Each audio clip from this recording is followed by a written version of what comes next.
So you probably already know about the legend of Chainsaw Myers, or how the original nurse had up to 7 blinks, or how brand new parts allowed you to instantly repair a generator with the press of a button. Instead, in this video, I will show you 15 reasons as to why you should stop looking at old DBD with rose tinted glasses. So let's take a look at this old gameplay.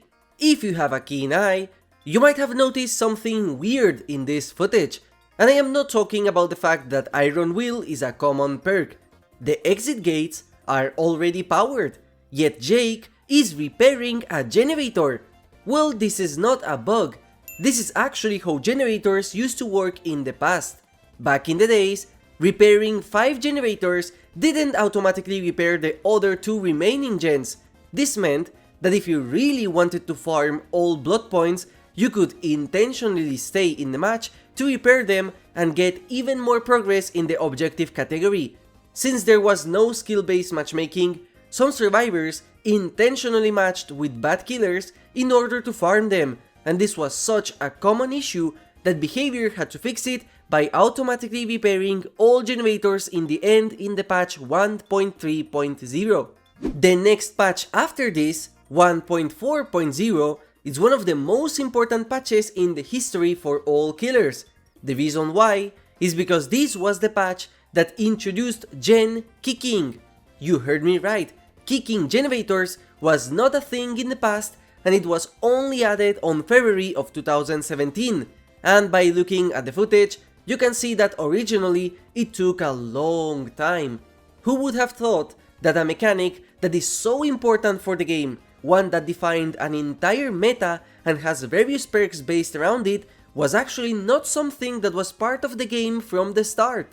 Now, if you thought breaking generators was slow, then you should not play any old version of DBD, because absolutely everything was slower than usual. This is how long it took the trapper to pick one bear trap, and this is how long it took him to set them up. By the time he finishes, you have enough to like this video and subscribe to my channel. And just as a reminder, Trapper could not reset traps on the ground without picking them up first, and he could only carry one by default.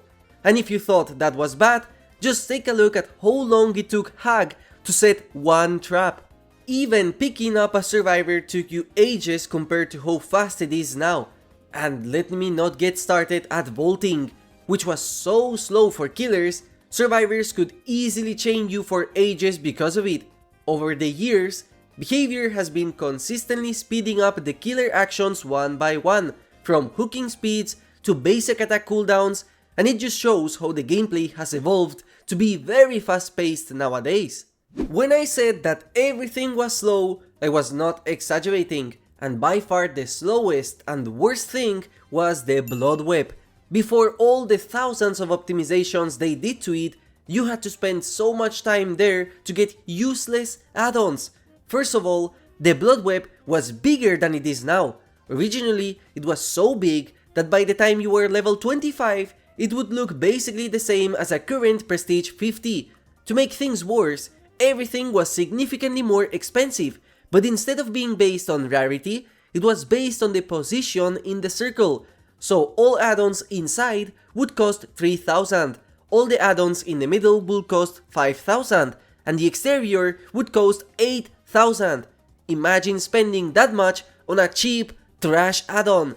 But the worst part by far for me was that each time you purchased something, you had to wait for the unlock animation to end, which just artificially made Bloodwebs take longer. By the way, most of you know this, but I just wanted to remind you all in case you started playing recently. Before the 6.1.0 mid-chapter, which was released after Hattie, if you prestige anyone, all your items and perks were deleted and you had to start from scratch. All of this only to get a bloody cosmetic reward for that character. The Bloodweb and Prestige optimization is one of the best quality of life changes ever added to the game. Something you might also remember, especially if you were a killer player, is how bright the flashlights used to be back in the days and how fast they worked. Instead of having the red effect that we have now, flashlights used to just make your screen white, which was a fantastic touch for those playing during the night. And this bright effect could also be applied with the Insta Flashlight build, by using a specific set of add-ons that increase the speed at which your flashlight would burn the killer's eyes. You could literally blind them without them being able to move the camera away. This was absurdly busted, and it was removed on patch 1.8.3 in December of 2017. However, the widescreen effect was only removed on patch 2.3.0 on October of 2018. Recently, Behavior added cross progression after such a long wait asking for it, but this was not the first fight we had to do with Behavior in order to get something that the community was demanding. One of the most requested features back in the day was the implementation of dedicated servers. Originally, since DBD was made as an indie game with very basic programming and a low budget, the devs didn't have enough to rent servers for their players, so the connection was done peer-to-peer. But this was a disaster for survivors. For those that might not know, peer-to-peer meant that you as a player would connect to the server of the killer, who would be hosting the lobby. So if your killer was Nikita the Booba from Belarus, who also was a lag switcher on top, well, your match would basically look like this.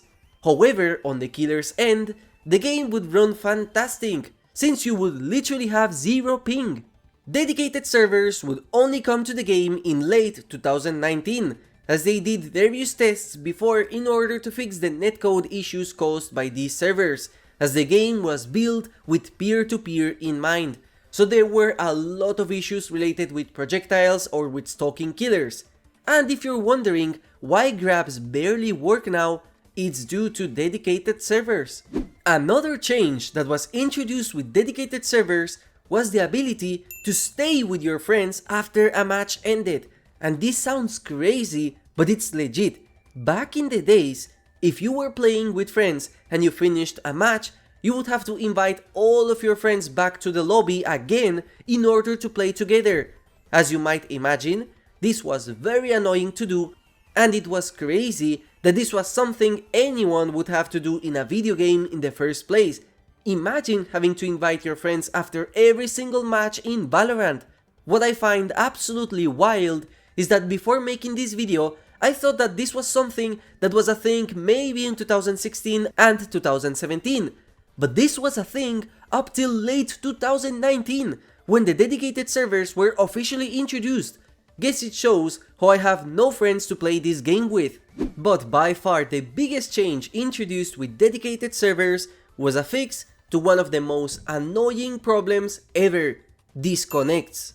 Nowadays, if a survivor DCs, a bot will take its place, which is the best case it has ever been.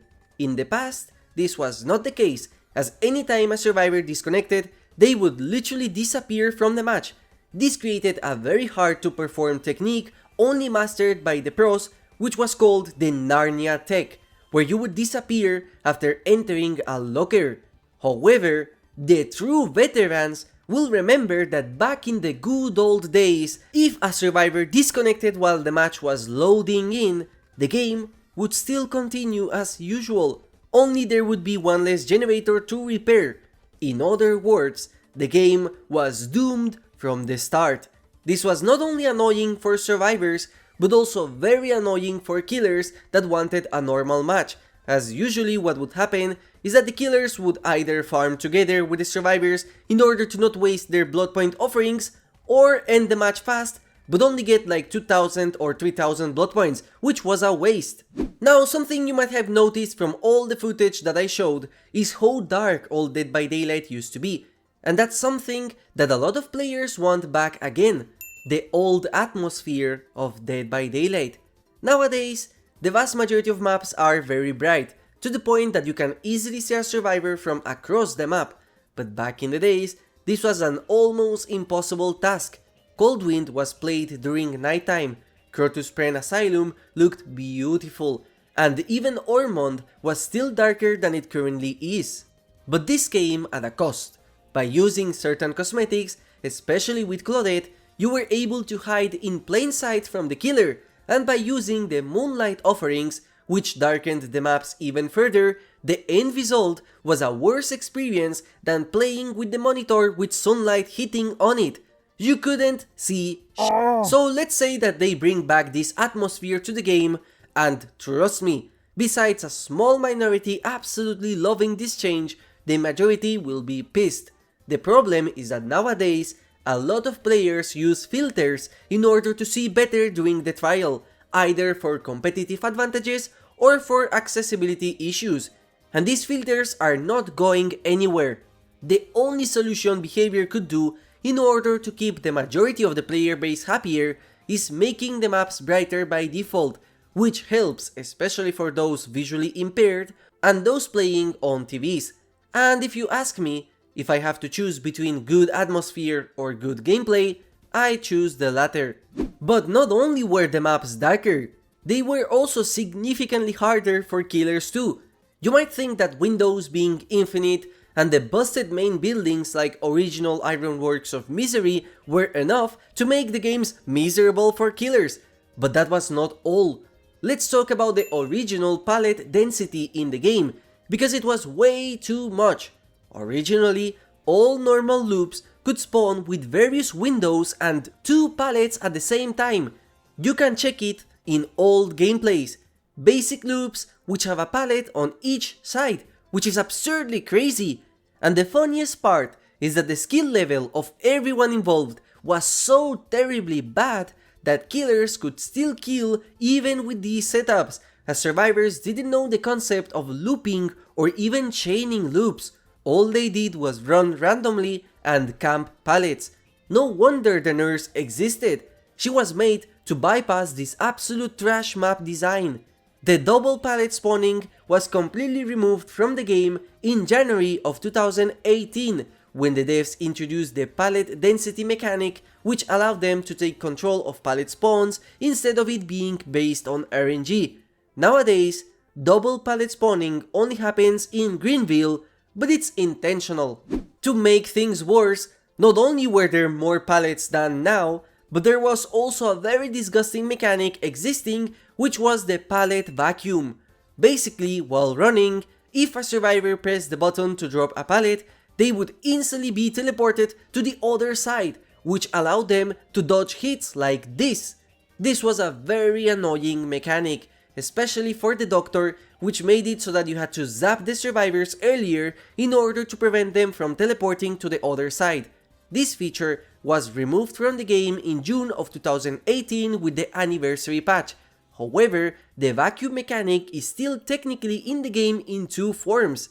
If you as a survivor stop running near a pallet, you can vacuum back to it in order to stun the killer easily, and to this day, killers have vacuums to the hooks the moment they are near one with a survivor, which sometimes allows them to do things like this. However, at the same time, it's this hook vacuum the thing that allows survivors to body block, because as long as someone stands in the hooking trigger, the killer can't do much besides hitting them. And hey, since we're talking about hooks, nowadays the term people use is camping when a killer is near a hook, and proxy camping when a killer is intentionally patrolling the surroundings of the hook. But back in the days, survivors had to deal with face camping. Just like the name implies, as long as the killer was in front of the hook, you were not able to save anyone from it. This was because back in the days, you couldn't save survivors from the side, only the front. And for this reason, Trapper was incredibly busted back in the days, as you could trap the front of a hook, and survivors would either have to deactivate the trap, giving you a heads up, or save the survivors and then have to rescue the rescuer from the bear trap. Let me tell you, back when the devs showed footage of directional unhooking, the community was very happy. This was without a doubt also one of the most important changes for the health of the game.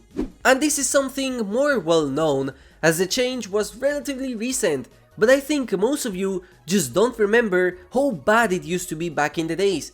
The borrowed time effect you have after getting unhooked was only added in June of 2022, so this means ever since the game's release and during 6 years, Killers were able to instantly down you off the hook with nothing you could do besides go next or run decisive strike. This is where the term hook farming comes from, and this was a huge issue as sometimes survivors would intentionally unhook their teammates in order to cooperate with the killers. This is why borrowed time was considered one of the best, if not the best perk in the entire game, to the point that the vast majority of killers started to act as if every single survivor ran it. Eventually, thanks to a lot of new anti-tunneling perks, and thanks to the hook farming penalty, this is rarer to see. We got so sanitized nowadays that seeing this kind of thing seems absolutely wild, but base kit borrowed time has been only live for 20% of this game's life. And if you thought dying so fast was bad, well, buckle up, because we should talk about Memento Moris now.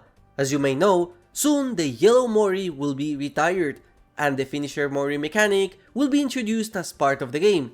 But did you know how Moris used to work originally? Well, back in the days, as long as you had an Ebony Mori, you could literally eliminate all 4 survivors at the start of the match on the first down. The hook requirement would not be added until patch 1.5.0 on July of 2017, and the current version was only added in December of 2020, 3 years after. So during half of the game's life, you could Mori survivors after the first hook. Imagine not having borrowed time active and being eliminated from the match almost at the start with that try-hard nurse. Just to show you how distorted the vision of the players were, check out the comments on this video which defend old Memento Moris, saying they should not be nerfed because they are ultra rare. Funnily enough, you can still kinda recreate this with Tombstone Myers, as the devs did not change anything about it to this day. But in my opinion, the most iconic and downright annoying mechanic ever introduced to the game was how the original hatch worked. Originally, the way the hatch worked is that it would only become visible once the number of generators repaired is higher than the numbers of survivors alive. So if survivors repaired all 5 generators and they brought a key, they could all escape through the hatch in an instant. In fact, one of the rarest achievements ever used to be exactly that, to escape with all your teammates out of the hatch in the same match.